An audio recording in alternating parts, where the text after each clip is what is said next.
Hello friends, welcome है आपका रहस्य खुलने दो चैनल पर। और आज हम देखने जा रहे हैं प्रेमी का दर्दनाक अंजाम। राणा साहब एक बहुत अमीर और आलीशान हवेली के मालिक थे। उन्हें अपने से 10 साल छोटी उम्र की लड़की से प्यार हो गया था, लेकिन वो लड़की राणा साहब को अपने प्यार के माया जाल में फंसा के उनके जायदाद को छीन लेना चाहती थी। एक बार उस लड़की ने अपने प्रेमी के साथ मिलकर राणा साहब को मारकर जमीन में गाड़ दिया। राणा साहब चीखे चिल्लाए, लेकिन उस लड़की ने अपनी एक न सुनी। बाद में राणा साहब ने मरते मरते कहा, मैं किसी को नहीं छोड़ूंगा, हर प्रेमी को मारूंगा। जिस तरह मेरे साथ धोखा हुआ है, हर प्रेमी को विदा करूंगा, मैं सबको मिट्टी में मिलाऊंगा। और राणा साहब की मृत्यु हो गई। उन दिनों के बाद वह जगह और वह हवेली शापित हो गई, और वहाँ जो भी आया गया था वो कभी भी वापस नहीं आ पाता था।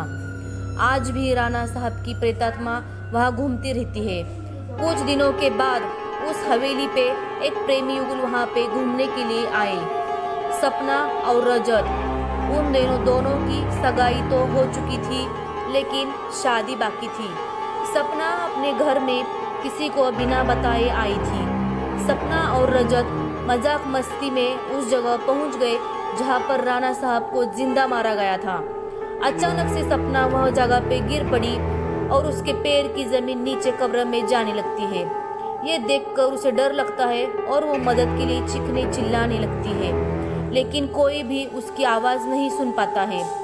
रजत जब उस हवेली में मदद के लिए जाता है तो उसे किसी के होने का आभास होता है। रजत को समय समय पर संदेह होता है और उसका भी कोई पैर पकड़कर उसी स्थान पर खींच के ले जाता है जहां राणा साहब की मौत हुई थी। बाद में सपना भी उसी जगह पर दफन हो जाती है। कुछ दिन बाद जब सपना अपने घर नहीं पहुंची, तब उसकी बहन सलोनी और पति समीर और कुछ दोस्त वहां उसे ढूंढते हुए हवेली पर पहुंच जाते हैं।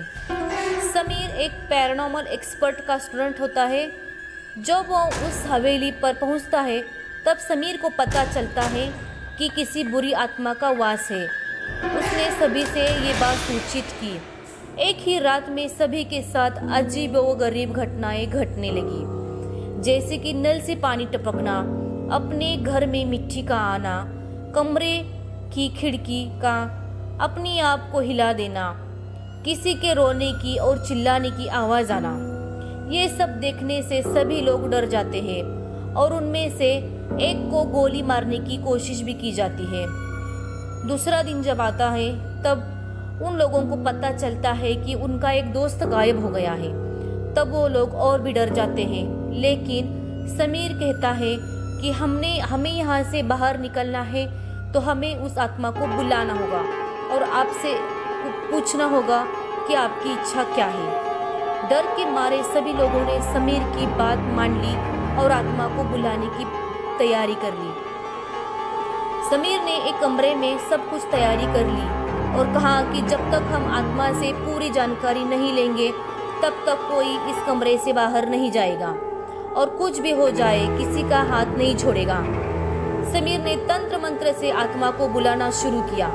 कुछ ही देर में तेज हवा और बिजली के साथ राणा साहब की आत्मा उस कमरे में आ गई। समीर ने उस आत्मा से बात करते हुए कहा, आखिर तुम कौन हो और लोगों को क्यों मार रहे हो? राणा साहब की आत्मा ने कहा, निकल जाओ यहाँ से, मैं किसी को भी नहीं छोड़ूंगा, सब मारे जाएंगे, जो भी यहाँ आएगा सब मारे जाएंगे। इतना बोलकर वो आत्मा वहाँ से चली गई। फिर समीर ने सपना की आत्मा को पुकारना शुरू किया और पूछा, आखिर उसके साथ क्या हुआ था। सपना की आत्मा ने उन सभी को सारी कहानी बता दी और बोली, मुझे राणा साहब ने ज़मीन से नीचे गिरा दिया है, मुझे यहाँ से निकालो। सलोनी ने अपनी बहन से पूछा, राणा साहब की आत्मा को कैसे मारा जा सकता है। सपना ने बताया कि जहाँ राणा साहब ने हम सबको दफनाया है, वहाँ पास में माता जी का त्रिशूल है। वो त्रिशूल से राणा साहब की आत्मा को मारा जा सकता है और इस महल को उनके शाप से भी बचाया जा सकता है। इतना कहकर सपना की आत्मा वहां से चली गई। समीर, सलोनी और बाकी के दोस्त तुरंत ही उस जगह पे गए और राणा साहब को राणा साहब दफना गया था। सोलोनी उस त्रिशूल के पास पहुंची और उसी त्रिशूल से राणा साहब पे वार किया। कुछ ही देर में राणा साहब ने अपने साथ वो सभी आत्माओं को मुक्ति दिला दी जिसे राणा साहब ने दफना दिया था। दोस्तों, ये कहानी अच्छी लगी हो तो हमें कमेंट में ज़रूर बताइएगा। हमारे चैनल को लाइक, सब्सक्राइब और शेयर भी करिएगा।